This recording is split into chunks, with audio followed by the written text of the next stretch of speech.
नमस्कार मंडळी, निरालिमय चॅनलमध्ये आपले स्वागत आहे. दसरा या सणाची माहिती आपल्यासोबत शेअर करीत आहे. आश्विन शुद्ध दशमीला दसरा हा सण साजरा करतात. या तिथीला विजयादशमी असेही म्हणतात.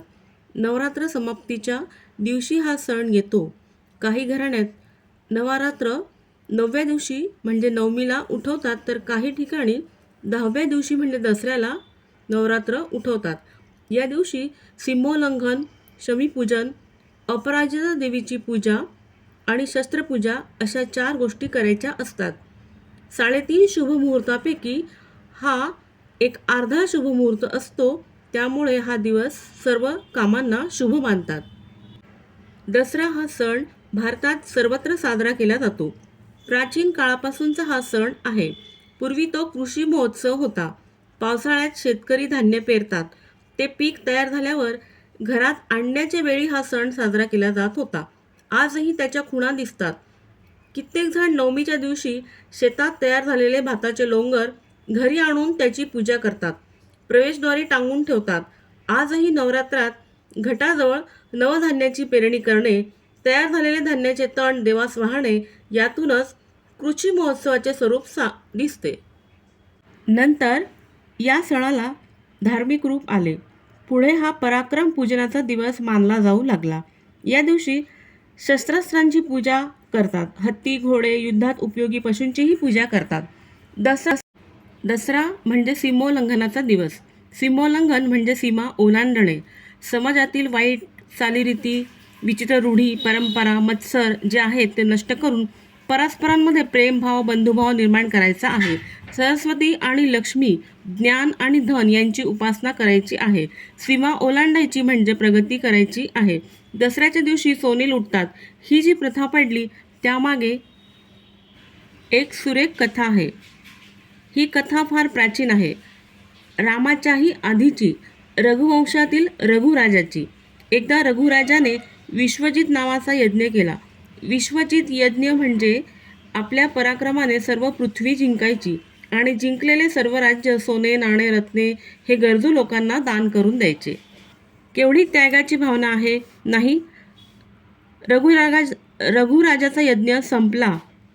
त्याने आपल्या जवळ असलेल्या सगळ्या गोष्टींचे दान केले आणि त्याचवेळी वरतंतू या ऋषींचा विद्वान शिष्य कौत्स हा त्यांच्याकडे दान मागण्यासाठी आला. त्याला गुरुजींना गुरुदक्षिणा द्यायची होती. किती? गुरुजींनी त्याला 14 विद्या शिकवल्या होत्या. 14 विद्यांसाठी 14 कोटी सुवर्ण मुद्रा.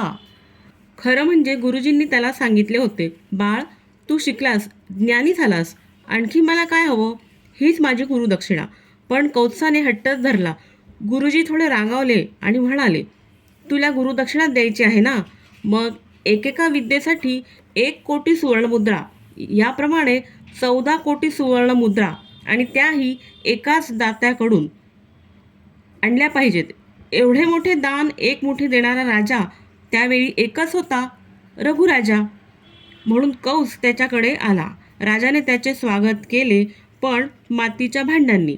कौत्साने ओळखले, राजाकडे दान द्यायला द्रव्य नाही. राजाला आशीर्वाद देऊन तो जाऊ लागला. पण राजाने त्याला कशासाठी यायचे कारण विचारले आणि 3 दिवसाची मुदत मागून घेतली.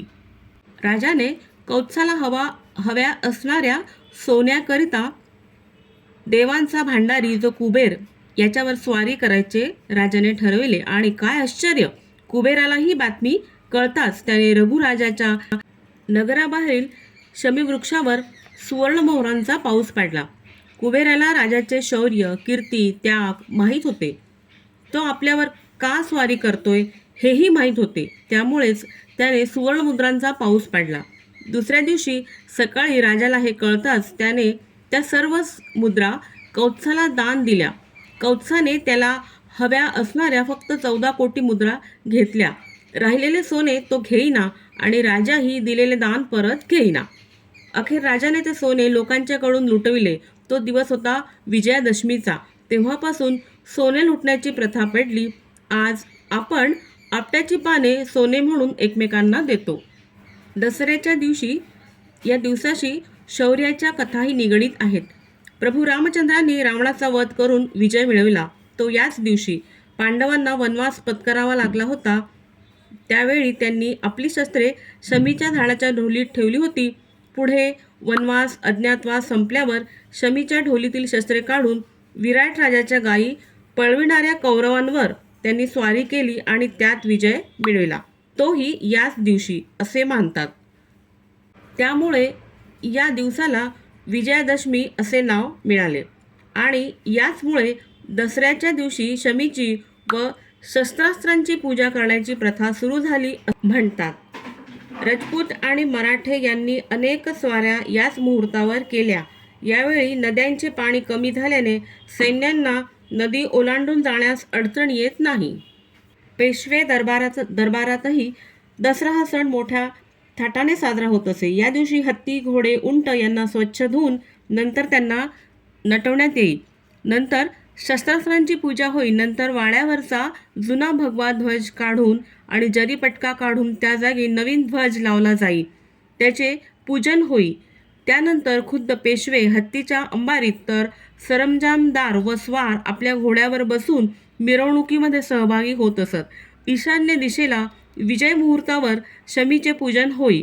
पेशवे शमीचे पाने व ज्वारी बाजरीचे ताटे उपटून घेत. त्यावेळी तोफांचे आवाज आसमंतात घुमत असत. सीमोल्लंघनाहून परत आल्यावर विजयादशमीचा दरबार भरे. दरबारामध्ये पेशव्यांचे सारे वैभव दिसत असे. दरबारात योग्य लोकांचा गौरव मानाप्रमाणे आणि योग्यतेप्रमाणे त्यांना पोशाख दिला जात असे. नंतर दरबार संपत असे. अशा प्रकारे पेशवाईत हा महत्त्वाचा लोकप्रिय सण दसरा साजरा होत असे. म्हैसूरमध्येही राजेसाहेबांचा थाट पेशवाईप्रमाणेच असून त्याचप्रमाणे मोठी मिरवणूक निघते, देवीचे पूजन होते. शहरामध्ये सरकारी इमारतीवरील रोषणाई या सणाच्या आनंदात उत्साहात भर घालत असते. असा हा दसऱ्याचा सण ग्रामीण आणि शहरी भागात मोठ्या उत्साहात आनंदात साजरा होतो. तसेच या दिवशी रावणाचा वध केला जातो. रावणाची प्रतिमा बनवून ती जाळण्यात येते आणि भरपूर अशी रोषणाई केलेली असते आणि लोक रावणाचा वध बघण्यासाठी जात असतात. एका मोठ्या पटांगणावर रावणाची प्रतिमा करून ती जाळण्यात येते आणि लोक बघण्यासाठी तिथे जमतात आणि नंतर घरी येऊन आपट्याची पाने वगैरे त्याचे पूजन करून सोने म्हणून ते एकमेकांना देतात, घरोघरी जातात, मोठ्यांचे आशीर्वाद घेतात. असा हा दसरा हा सण मोठ्या आनंदी आणि उत्साहात भारतात सर्वत्र साजरा होत असतो. तरी माहिती कशी वाटली प्लीज कमेंट करून सांगा. प्लीज लाईक, शेअर, सबस्क्राईब निराली माय चॅनल. थँक्यू.